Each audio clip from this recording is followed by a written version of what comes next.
Hello ladies and gentlemen, Top Hat Gaming Man here. Remember that old piece of hardware known as the Nintendo Entertainment System? Well, as we all know, that system was Nintendo's sneaky yet successful attempt to break the American video game hardware market. They made the system look like a VCR, paired it up with a toy robot and marketed it as an entertainment system as opposed to a games console. Right.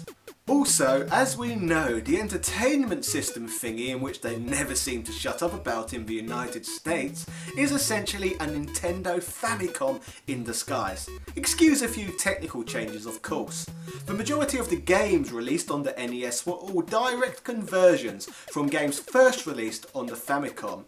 There are around 712 known licensed NES games which were released, whereas the Famicom saw 1054 games released. So that means there are well over 300 games that us Westerners completely missed out on at the time. So for today's video, I have compiled a list of 50 Famicom games that remained exclusive to Japan. Before we get this list underway, I would just like to state that I will not be featuring Famicom Disk System games on this list, as that is content for another video. Also be aware that I am not Japanese, so I am not prepared to pronounce anything right. So be grateful that someone has been sad enough to compile this list for you in the first place. Yeah, let's get started. Fire Emblem Shadow Dragon and the Blade of Light is the first ever game within the now famous Fire Emblem series. This tactical role-playing game, developed by Intelligent Systems and published by Nintendo, was first released in April of 1990. The game stars Marth, a character who would later appear in the majority of Super Smash Bros. Games. Like all games in the fantastic Fire Emblem series, this one is worth a play. However, if you fancy a more modern feel, this game later saw Mario All-Star style remakes on both the Super Famicom and the Nintendo DS. Speaking of tactical role-playing games, next up I have Famicom Wars. The Wars series goes way back to the Famicom in Japan and didn't debut in the West until the Game Boy Advance era, which introduced the popular Advance Wars games. Famicom Wars, on the other hand, is the original game amongst this series that has stretched across a lot of Nintendo's history. In this 1988 game, players take control of one of two warring nations, Red Star or Blue Moon, as they seek to establish turn-based dominance over each other. Just like Fire Emblem mentioned previously on this list, Famicom Wars also offers tactical role-playing greatness. I thought I'd stick the Sega game Altered Beast on this list, for the novelty factor of essentially having a Sega game on an early Nintendo system. The quality of these Sega games on the Famicom are a bit all over the place, and Altered Beast is no exception. Altered Beast isn't a great game, and this port of the game is pretty flawed. It is notable though that hilariously, the Famicom version of Altered Beast is probably better than the Master System version, giving me enough reason to mention this oddity on the list. Moving on from Altered Beast, another Sega game on the Famicom is Afterburner 2. I believe that Tengen released an unlicensed version of this game stateside, however Sunsoft made a better port of the game for the Japanese Famicom. As you can see by looking at the graphics of this game, Sunsoft really managed to push the Famicom's hardware with the release of this game. This game is certainly something that is at least worth looking at. Parodius Dar is one of the many cool but odd entries within the Parodius series. Parodius is essentially a series of Japanese space shooters that parody Gradius, hence the name Parodius. Gameplay on the whole is very similar between the two series, however there are a few differences. This is a charming and quirky game and personally the perfect sort of entry for this list. Japanese space shooters and general weirdness seem to be two of the main generic conventions for games to never see Western shores. Joy McFight, released in 1993, came out during the generational shift between the Famicom and the newer Super Famicom. Joy McFight is counted among one of the most important late Famicom games for utilising the console's audio and visual capabilities to their fullest extent. It was also Nintendo's first attempt in the fighting game genre since Urban Champions, after the success and craze that Street Fighter II had recently had. The game's objective is simply to defeat all of the enemy robots placed in each level. The concept concept of the 2D versus fighting game was obviously still new in the early 90s, and Capcom's influence is unmissable. Quest of Key is a 1998 video game developed by Game Studio and published by Namco. The game is a side-scrolling platformer with 100 levels and is the third game in the Babylonian Castle Saga series. In each level, the player's goal is to pick up a key and open the door leading to the next area. Various enemies, including slimes, ghosts and wizards, appear on each floor, and any contact with them results in death. This is a decent entry to the Famicom library that sadly missed out on a Western release. Splatterhouse Wanpaku Graffiti, which translates as Splatterhouse Naughty Graffiti, is the second game to be released in the Splatterhouse series. Unlike the other games in the series, Wanpaku Graffiti was released only on the Famicom and is obviously a Japan exclusive. It was actually the first Splatterhouse game to be released for a home console, full stop actually. This game differs from the other Splatterhouse games in that it takes a comical approach to its presentation. This is done by incorporating a different art style to other games in the series, parodying horror movies and by incorporating other pop culture references. This is overall a very high quality game, and this is further emphasised today by the amount of YouTubers who feel the need to mention this game. Next on the list we have Wayway World, which was developed and released by Konami in 1988. Wayway is apparently a Japanese onomatopoeia for a noisy, crowded area, and this game features stars from various other Konami games, a bit like what we got with Smash Bros many years later. The game also features movie licensed characters too, such as Mikey from the Goonies and King Bloody Kong. You initially start this game playing as either Konami Man or Konami Lady, and as you rescue other characters they become playable, such as Goemon and Simon Belmont for example. The player ventures through the first 6 levels in a sort of non-linear fashion, with gameplay very similar to the original Castlevania games. After these stages are completed, the player plays through a scrolling space shooter stage and then a linear final stage. This game is a celebration of 1980s Konami, and it is quite shocking really that this game isn't talked about even more. In Wayway World 2, the player begins the game by choosing one of 4 character groups which consist of 3 different Konami characters. Most of the levels are spoofs of various different levels from other Konami games. The gameplay is mostly like a straightforward platform game similar to Contra. In these levels you start off with the main character Rickle, who by collecting a special power up can transform temporarily into one of 3 different characters the player chose at the beginning of the game. There are also space shooter, driving and puzzle levels. After certain levels you can choose different paths which consist of different stages. Another often forgotten Konami game is Getsu Fuuma Den. This side-scrolling action-adventure game from 1987 is structurally similar to Castlevania II Simon's Quest. The player controls Fuuma, whose goal it is to locate the 3 pulse blades that have been stolen from his clan. The game also sometimes features overhead sections between some of the side-scrolling stuff too, and when the player reaches the main dungeon in each area, the game switches to a pseudo 3D perspective. So there is plenty of variety in terms of playing perspectives with this one. Ganbare Goemon Karakuri Doshu is a video game produced by Konami. It is the second game in the Ganbare Goemon series and is the first released on a home console, as the first game got left in the arcade. In this game, Goemon is portrayed as simply a noble thief, as this game was made before the franchise started featuring comical situations and strange characters that now define the series. The game plays from a top-view action-adventure game perspective, and in each level, Goemon must find 3 passes in order to advance. Like in the rest of the series, Goemon can be powered up if certain items are found and bought, which can be lost after a few hits. This game is interesting to look back on to see exactly where the Ganbare Goemon series started on Nintendo. Ganbare Goemon 2 is pretty similar to the original, although the graphics are much better and the level design is somewhat improved. This game pretty much saw the introduction of the series' trademark's weird sense of humour. In the game you are attacked by some interesting bosses, such as robotic sumo wrestlers who attack you by throwing their bloody wigs at you. And in later levels they have you facing off against gigantic peaches and shmup style spaceships. This is overall a great little game and improves on essentially everything that was introduced to us within the original. The third game from the franchise on the Famicom is Ganbare Goemon Gaiden Kaita Ogun Kisuru, and it takes a completely different approach. This game pretty much takes the form of a standard 8-bit JRPG. The battle sequences in the game were in a first person perspective and are much like Dragon Quest games, although the enemies in this one are better animated to be fair. This game also introduces two of the franchise's most well known characters, Yae and Kirubi the Ninja Cat. The game also turns up the trademark wackiness factor higher than ever before and includes enemies such as a Godzilla sized robot woman.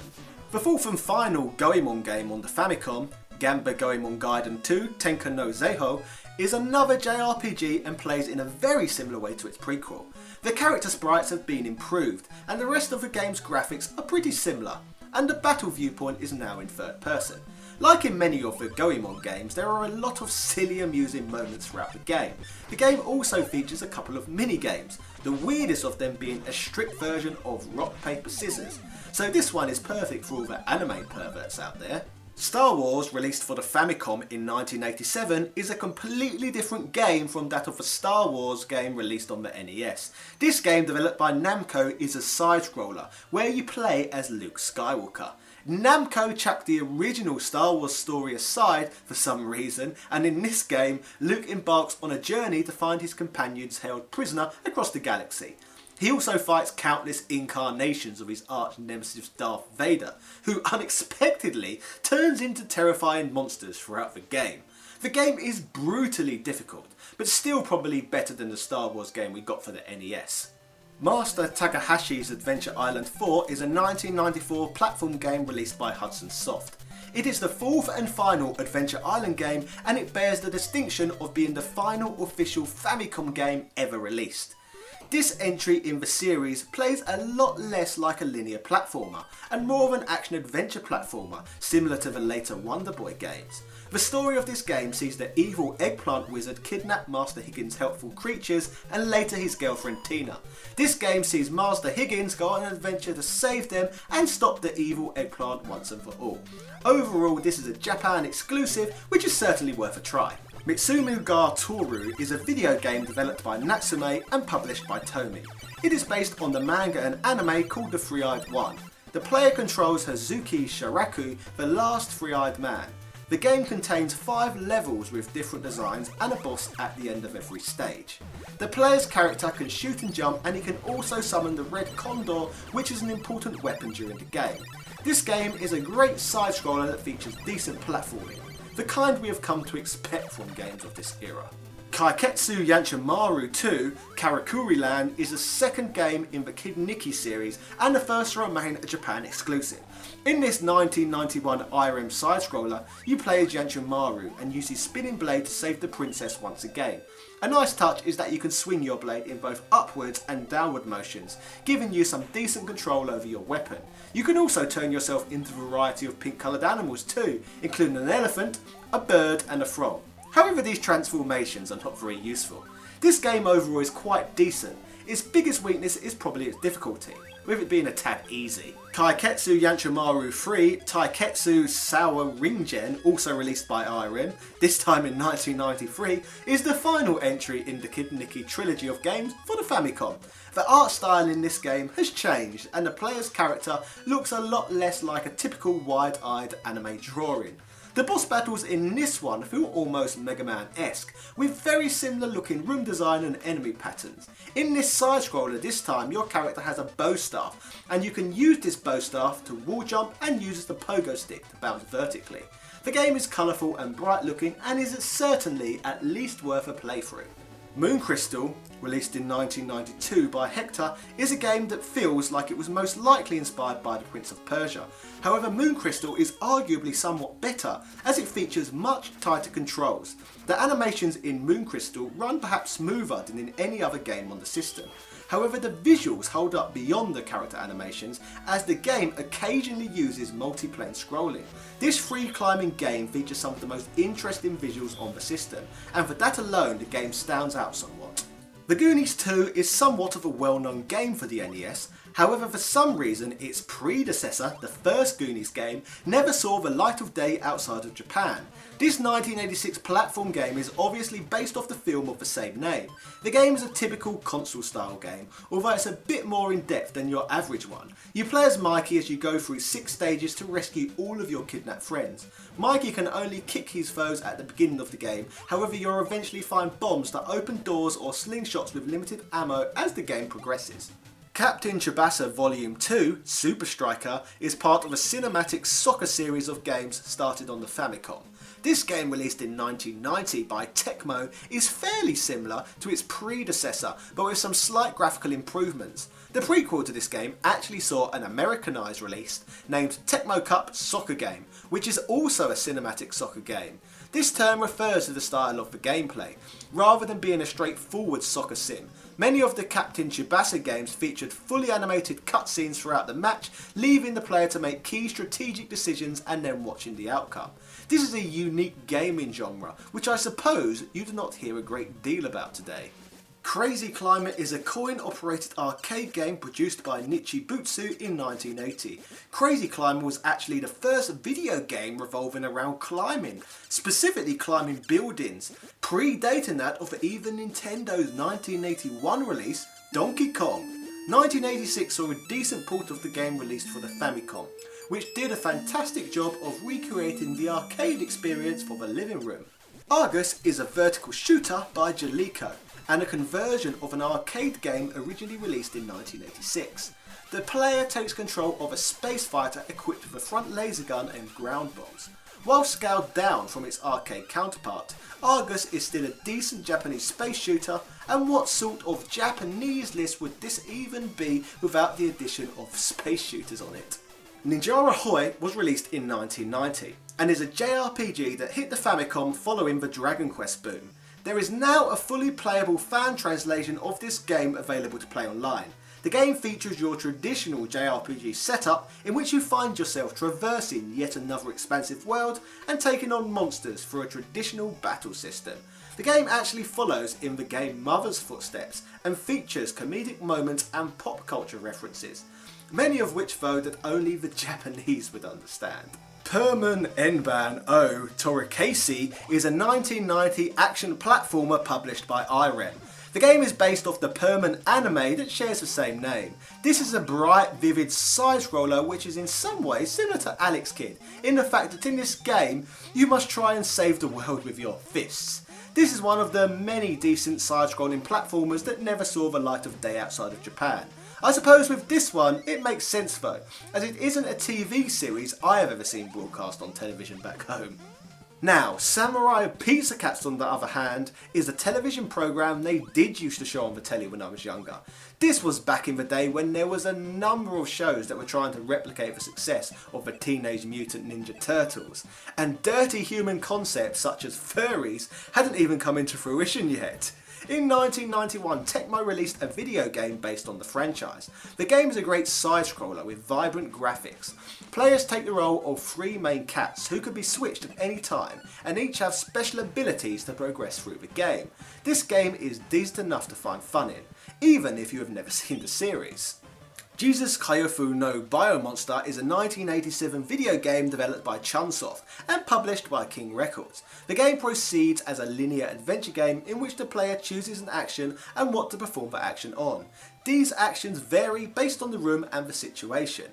The game is largely presented in an anime style, and most of the art is fairly bright and presented in a positive style in the first section of the game.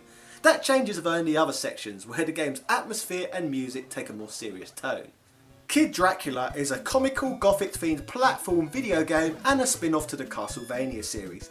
YouTube currently has a massive boner for this game, which I gather is probably due to the fact that AVGN put the Castlevania franchise on such a pedestal. YouTube echo chamber aside though, this is a great game. This 1990 Konami game is a truly great side-scroller, and depending on your gaming taste and preferences, you may even prefer this title to the mainline Castlevania games. It beats the games on the Nintendo 64 at the very least. Gorby No Pipeline is an odd puzzler game developed in 1991 by Compile. In the game, the player assembles water pipe segments for a pipeline from Moscow to Tokyo in order to strengthen Japan and Soviet Union relations. With permission of the Soviet Embassy, the game and its promotional materials feature the name and likeness of Mikhail Gorbachev, who was the president of the Soviet Union at the time of the game's development and release. You really can't make up some of these wacky gaming concepts. However, underneath this game's propaganda, a great little puzzle game can be found. Banana is a fixed screen puzzle video game produced by Victor Musical Industries, which was released in 1986. The player gets to control a mole which digs through dirt collecting various fruits and vegetables.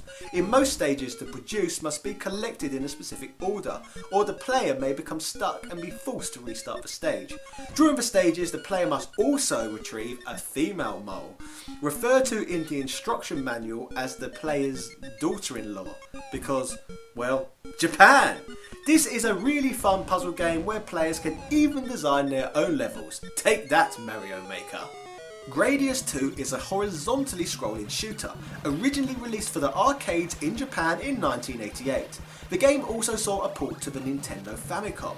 The Famicom version of the game employed a custom memory mapper dubbed the VRC4, which enhanced some of the game's graphics and sounds, such as animations and voices.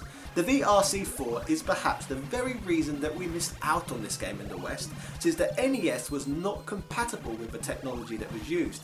Technical jargon aside though, we love a good Japanese space shooter.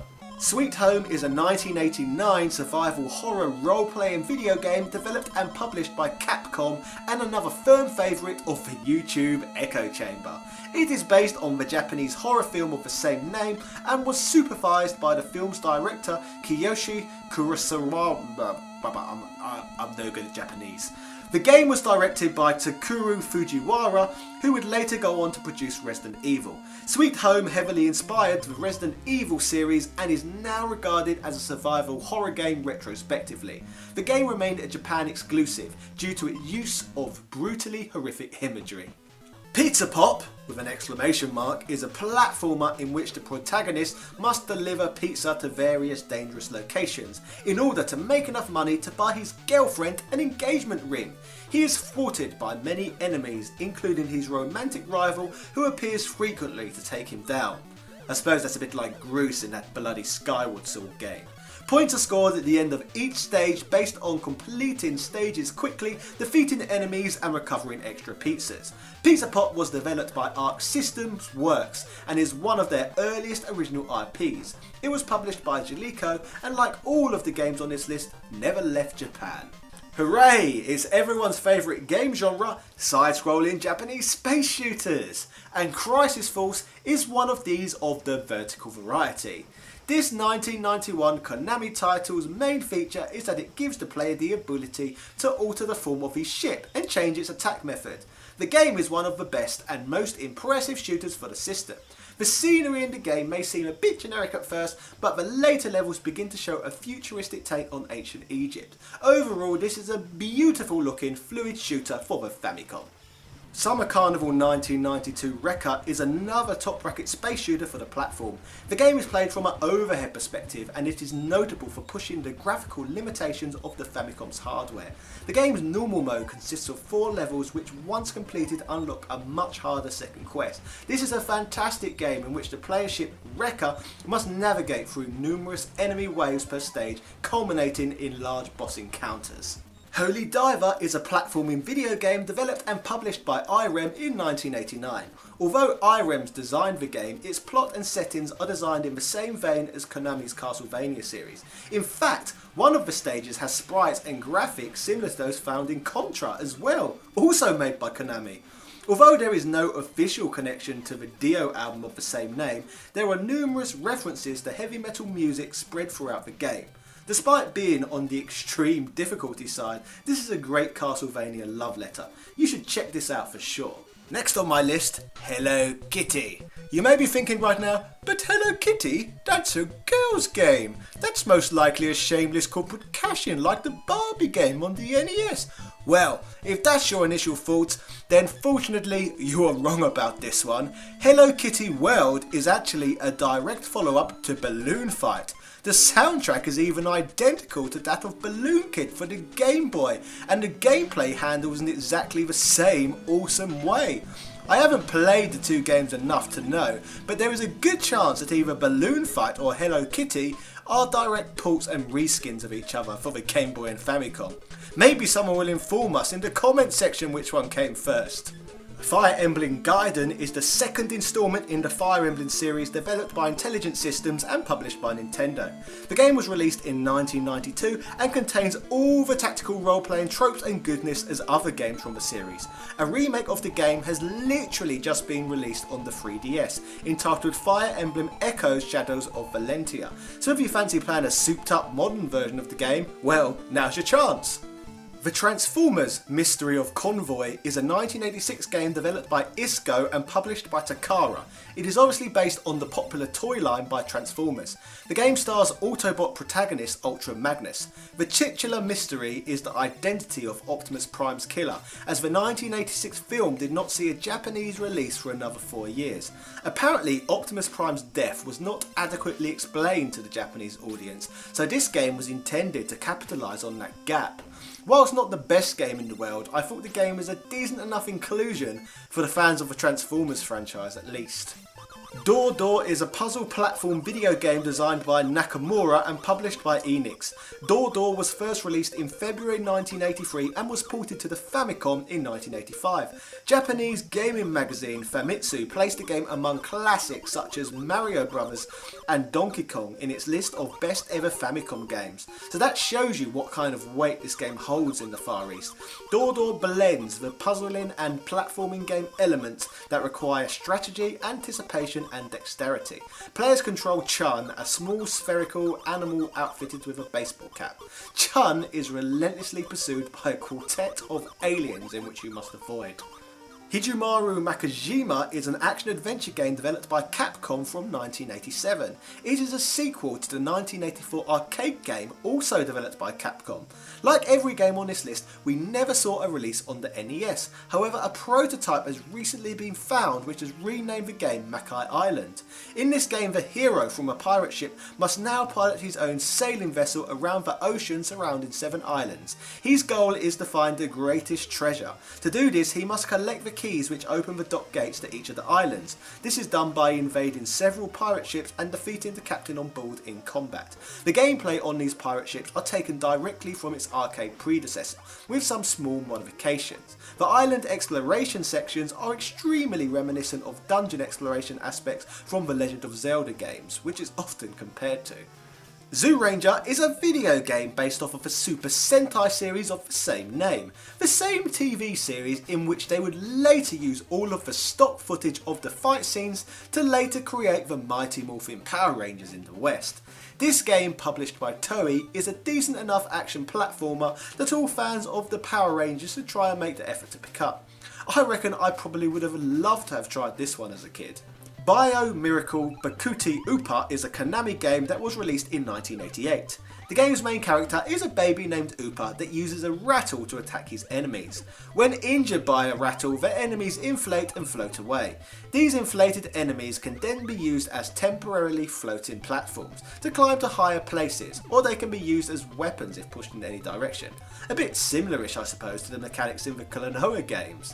This is a decent game that rarely gets mentioned in the West. Twinby 3 is a vertically scrolling shoot 'em up from 1989 and is the third game to be released on the platform overall. Like its immediate predecessor, best known in North America as Stinger, it was created specifically for the console.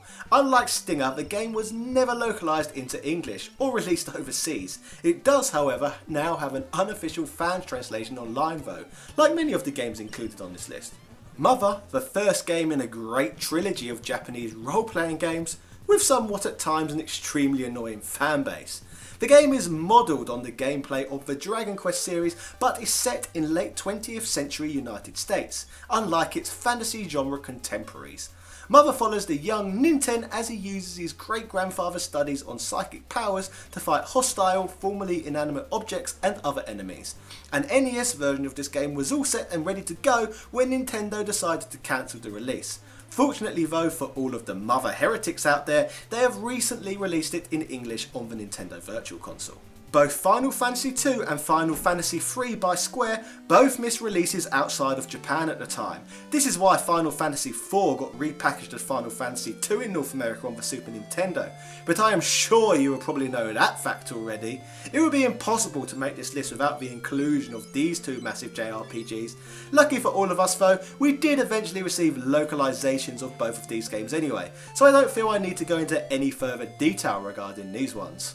Samsara Naga is a series of Japan-exclusive video games. The first title was released in 1990 for the Famicom. These games are role-playing games published by Victor Music Entertainment. A fan's translation was finished and released of the game in 2013, so that English speakers from around the world can finally try this one. The game is an interesting one and is set in the fantasy-filled lands of India during the Vedic era, and also mixes in elements of Japanese folklore. Digital Devil Story Megami Tensei is the first game of the popular Megami Tensei series of role-playing video games. It is based on the novel Digital Devil Story. Although Atlus has published the majority of this series, the first two games were created by Atlus but published by Namco. This game is a role-playing video game that features extensive dungeon crawling and focuses heavily on demons, which have gone on to become a trademark of the series. So way before you were playing Persona 5 on your PlayStation 4, the Japanese were playing the first entry of the series on their Famicoms. The more you know. Anyway, that was 50 notable Famicom games for you. Which games would you have liked to have seen on this list? What hidden gems did I miss out? Or, if many of these games are new to you, what on this list tickled your fancy and what do you now want to play? Thank you for watching today's video. Don't forget to like, comment and subscribe. Shoutouts to Shizuka Kabayashi, Retail Archaeology, Andrew Bazansky, Peter Dawn, Mike Frost, Edward O'Reilly and all of my other patrons. Thank you for your support so much. Yeah! If you want to be added to this prestigious list and want to support my content, then check out my Patreon page. There's plenty of lovely rewards to be found. Ta-ta and farewell.